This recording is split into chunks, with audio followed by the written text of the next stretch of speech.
E aí pessoal, sejam muito bem-vindos, vocês estão conectados no Powerlight canal. Se acomoda aí, tem calma.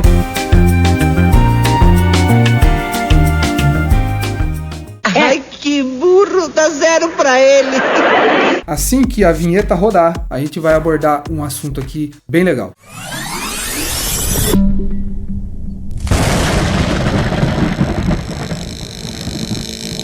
Eu sempre tive minhas dúvidas sobre o que queria dizer preterismo, pré-milenismo, pós-milenismo. A gente fica meio com dificuldade de entender e fica achando que a gente está tapado, que a gente está completamente alienado, quando na verdade, se você não souber muito dessas coisas, acho que é até melhor.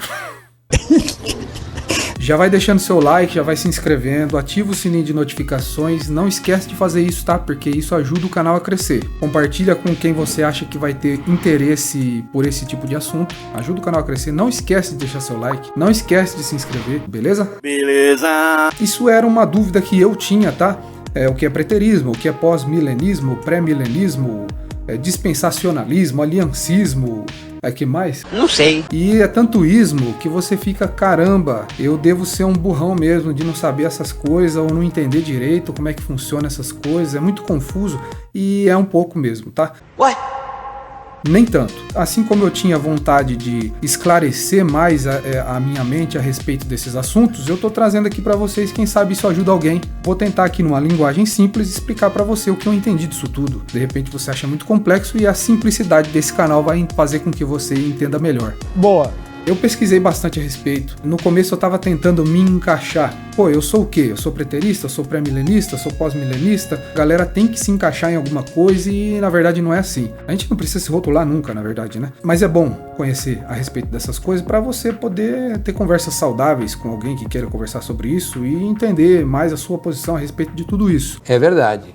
O que é preterismo? Aquela pessoa que tem um pensamento, uma linha de pensamento preterista, ele está pensando assim que as profecias de Apocalipse, dos fins dos tempos, a grande tribulação, essas coisas tudo estão no passado. Preterismo, pretérito, entende? Entendeu? Essas coisas todas já aconteceram. Mas como assim? Inclusive a volta de Jesus, pro preterista, inclusive a volta de Jesus já aconteceu. Eu confesso que eu tenho um pouco de dificuldade de compactuar com essa linha de pensamento. Para mim é interessante conhecer a respeito. Respeito quem pensa assim, mas não compactuo. E a gente pode continuar sendo amigo numa boa, porque não tem problema, isso não vai atrapalhar o cerne do evangelho, nós já vamos falar sobre isso mais no final. Mas o preterismo ele é assim, ele acredita, falando aqui de uma maneira bem leiga, bem simples, que tudo o que estava nas profecias de Apocalipse, a grande tribulação, a volta de Jesus Cristo, os sinais, tudo já aconteceu. O que está citado lá em Mateus 24, se eu não me engano, eu vou colocar na edição aqui, que eu não sou muito bom de endereço bíblico.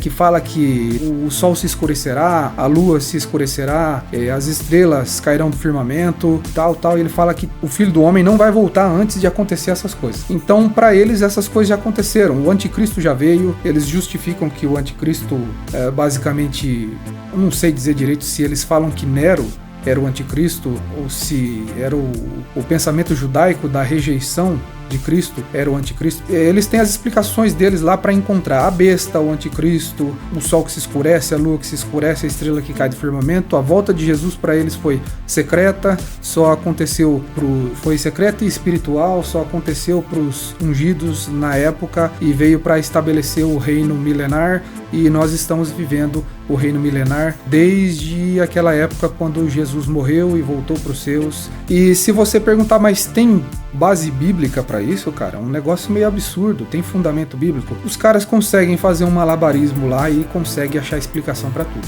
Até porque as profecias apocalípticas, né, são de muito difícil interpretação. Então, se você fizer um malabarismo, você interpreta o que você quiser com elas. Em todas as vertentes de pensamento, eles conseguem achar passagens bíblicas muito fundamentadas que você fala, caramba, por conta dessas passagens bíblicas realmente parece que eles têm razão. E outras passagens bíblicas que você fala, nossa, aqui foi um puro malabarismo, uma obra de arte aqui, uma piruleta que eles deram para tentar interpretar esse tipo de coisa e Não parece ser isso. Respeito quem pensa dessa forma preterista, mas não compactuo, não acho legal.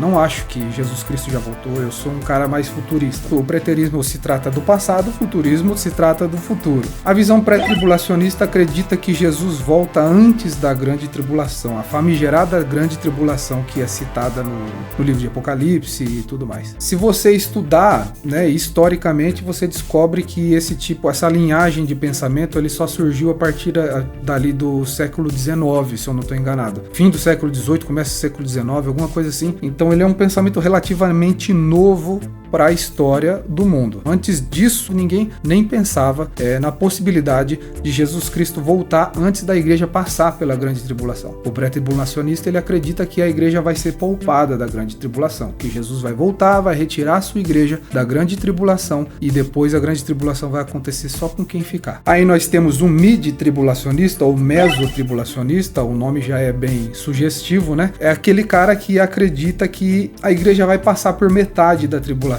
Vai passar por uma parte da tribulação, sim. Vai sofrer algumas dores da tribulação, vai ser perseguida. Tribulação a gente já passa sempre, tá? Nós estamos falando da grande tribulação. A tribulação a qual a Bíblia diz e afirma que nunca houve nem haverá outra igual a ela, de tão grande e tão dolorosa que ela será.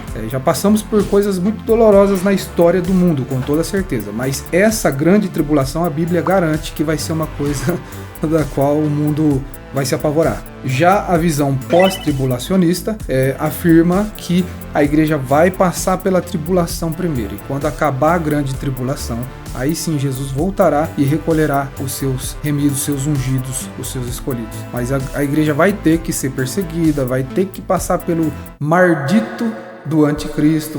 Toma, seu mardito! Toma, seu mardito! Ai, seu desgraçado! Toma! Não vai morrer, mardito! Morreu? Vai ter que passar pela maldita marca da besta sem se render a ela e essas coisas todas que estão lá no livro de Apocalipse, que é de difícil interpretação. A igreja, eles acreditam, o pós-tribulacionista acredita que a igreja vai passar por tudo isso, vai padecer por conta de tudo isso. Muitos vão morrer por conta de tudo isso, porque vão se negar a adorar a besta, a se marcar com a marca da besta, a seguir o anticristo, e vão morrer por conta disso. E depois disso, Jesus volta, recolhe primeiro aqueles que morreram e depois os sobreviventes, assim como a Bíblia explicita a passagem a respeito do arrebatamento, que primeiro subirão os mortos e depois os vivos.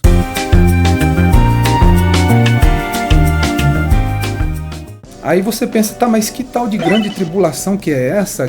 Qual que é o período dessa grande tribulação? É outra coisa difícil mesmo de interpretar. Muitos dizem que essa grande tribulação vai durar 7 anos, mas também é uma outra espécie de malabarismo interpretacional que se faz para conseguir juntar algumas partes de Ezequiel com algumas partes de Daniel para dizer que com toda certeza absoluta essa grande tribulação vai durar 7 anos. Não dá para saber, tá? Realmente parece, se você procurar interpretações aí baseadas em Ezequiel, em Daniel, Apocalipse, você vai ver que realmente parece, tudo indica que seriam 7 anos. Sei lá, vai que é 70, vai que é 700. Deus me livre, tomara que seja só 7 mesmo, né? Deus me defenderai. Então vamos lá, agora vamos falar do famigerado milênio. Você acredita que esse reino milenar de Cristo é literal? Não é literal? É fantasia? Já está acontecendo? São 1000 anos mesmo? Esse 1000 anos significa só um período longo de tempo, mas não quer dizer que sejam 1000 anos literais, contado na reguinha ali. Também existe muita discussão a respeito disso. A gente tem que ser flexível quanto à interpretação desse tipo de informação. Eu vou ler agora porque fica mais fácil, tá? Fiz algumas anotações aqui do que é pré-milênio, aliás, do que é o pensamento pré-milenista, o pensamento pós-milenista e o pensamento amilenista. Fica muito mais fácil eu ler esse resuminho que eu fiz aqui, digitei mesmo, eu estudei e digitei para que vocês possam entender melhor, e eu também vou salvar isso aqui. Eu vou ler, fica muito mais fácil, depois a gente conversa a respeito. Então vamos lá. O pré-milenista, ele basicamente crê que imediatamente depois da volta de Jesus, ou após um período curto depois da volta de Jesus, será estabelecido o milênio literal aqui na Terra. 1000 anos ou um período enorme de tempo, que você pode interpretar esse 1000 anos como um período enorme de tempo e não como 1000 anos contado no calendário exatamente. De paz, onde Cristo reina na Terra, e depois desse período vem o juízo final, o novo céus e a nova terra. Esse é o pensamento pré-milenista. Eu confesso que eu pendo um pouco nessa linha de pensamento. Eu tendo a acreditar na leitura do Apocalipse um pouco mais literal.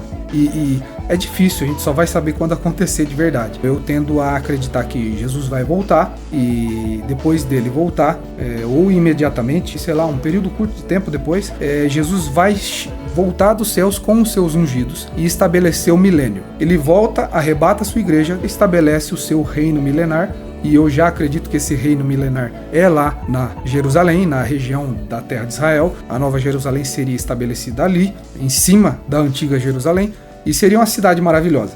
Esse reino vai ser estabelecido ali por 1000 anos e tal. E você fala, como é que vai caber tudo isso de gente numa cidade pequena como Jerusalém, numa terra pequena como a terra de Israel? A gente já está falando de coisas sobrenaturais. Na minha interpretação, nós estamos falando de coisas sobrenaturais. Nós estamos falando de dimensões aí. Não vai estar mais no plano terreno. É como se você pudesse entrar pela porta da Nova Jerusalém e a porta da Nova Jerusalém fosse um portal para uma outra dimensão. E ali você entra uma cidade enorme, gigantesca, e aí você sai e você volta para o mundo normal. Aqui eu já viajei um pouco, vamos voltar para a Terra, mas eu tendo a pensar dessa forma. Aí nós temos o pensamento pós-milenista, vamos lá ler de novo. O pós-milenista, ele acredita que o milênio já está acontecendo. E esse reino de Cristo, nesse milênio, que indica um longo período de tempo, vai melhorando e convertendo a toda a terra através da igreja. Em resumo, as coisas caminham para uma melhora na terra, até que Cristo vem para o arrebatamento, já de uma terra majoritariamente convertida. Até fiz uma anotaçãozinha assim, a história aponta que essa vertente de pensamento decaiu bastante após as guerras mundiais, porque é meio óbvio porque aconteceu isso, né? Então o pós-milenista, ele acredita que depois que Jesus veio, estabeleceu o seu ministério, morreu por nós, ressuscitou, apareceu aos apóstolos, já começou o milênio. E aí você fala, pô, mas esse milênio não é de Cristo? Não é do reino de Cristo, não é de paz? Esse mundo não tá parecendo muito o reino de Cristo, não tá parecendo muito um reino de paz, tá parecendo uma bagunça só, né? Tá parecendo que tá piorando ao invés de melhorar, né? Cada vez notícia mais terrível que a outra. Mas aí o pós-milenista, ele tava acreditando que aos pouquinhos a igreja ia crescendo, e de fato foi, e de fato continuará crescendo, e essa igreja crescente ia convertendo, não a igreja que converte, a gente sabe que é o Espírito do Senhor que convence de todo pecado, mas Deus, através da igreja, ia convertendo toda a terra devagarinho, e a malignidade, a maldade ia se decair ao ponto de quase sumir da terra, e quando Cristo voltasse para arrebatar sua igreja, ele ia encontrar uma terra linda, uma terra límpida, uma terra quase pura. Essa linha de pensamento decaiu bastante, eu não compactuo com essa linha de pensamento, respeito quem compactua, mas essa linha de pensamento decaiu bastante após a Primeira e Segunda Guerra Mundial, que os caras começaram a ver que a terra não estava melhorando, né? Estava caminhando para um negócio pior. Aí por conta disso, esse pensamento de que a terra está melhorando e Jesus vai voltar para uma terra mais pura começou a cair em declínio. Agora vamos ler aqui o pensamento amilenista. O pensamento amilenista, ele crê num milênio não literal, num milênio figurado, um longo período de tempo, que também seria um pensamento quase que o pós-milenista ali, como se esse milênio já estivesse rolando depois que Cristo veio e morreu e ressuscitou por nós. Ele já estabeleceu esse reino e esse reino já começou a rolar. Cristo já reina, a prisão de Satanás, que o livro de Apocalipse lá fala, que durante esses 1000 anos Satanás ficaria preso. Aí como é que o amilenista explica isso?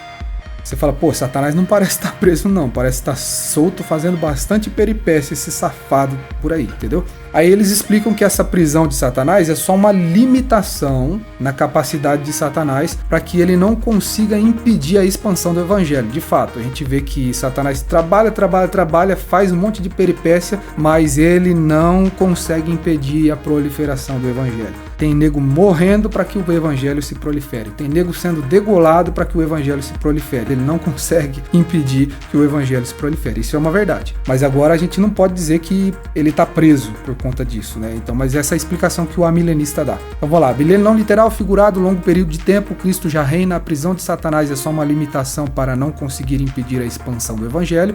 O milênio terminará com a vinda de Cristo, o arrebatamento, né? Quando Cristo vier arrebatar a igreja, acaba o milênio. Então começa os novos céus e a nova terra, a eternidade. Essa é a visão amilenista. Eu não vou dar conclusão nenhuma aqui nesse vídeo, meus amigos, porque eu seria louco, completamente louco, se eu concluísse aqui e dissesse com certeza é o pensamento tal que tá certo. Tá cheio de babaca na internet fazendo isso. tá cheio de louco, bitolado na internet, batendo martelo, dizendo que o pensamento dele com certeza é o correto e quem não pensar igual tá condenado ao inferno. Isso é uma babaquice. Tá? Eu vou te explicar o porquê. Porque todo esse tipo de pensamento, pré-milenista, pós-milenista e pré-tribulacionista e tal, depende de interpretação de escrituras apocalípticas, né? Inclusive a escritura de Daniel, que fala bastante dos tempos até o Cristo vir, morrer, e do tempo da tribulação, onde eles tiram esse número de 7 anos.